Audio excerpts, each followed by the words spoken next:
Ukraine মস্কোতে আঘাত হানতে পারবে কিনা জানতে চেয়েছেন ডোনাল্ড ট্রাম্প।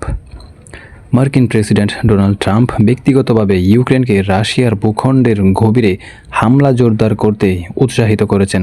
এমনকি তিনি ইউক্রেনের প্রেসিডেন্ট ভলোদিমির জেলেনস্কির কাছে জানতে চেয়েছেন, যদি যুক্তরাষ্ট্র দূরপাল্লার অস্ত্র সরবরাহ করে তাহলে ইউক্রেন মস্কোতে আঘাত আনতে পারবে কিনা।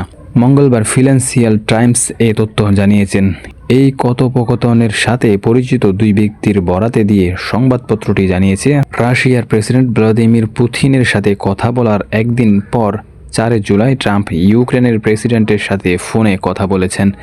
সংবাদ মাধ্যমটি আরও জানিয়েছেন, ট্রাম্প ইউক্রেনকে মার্কিন যুক্তরাষ্ট্রের তৈরি ATACMS ক্ষেপণাস্ত্র দেওয়ার বিষয়েও আলোচনা করেছেন।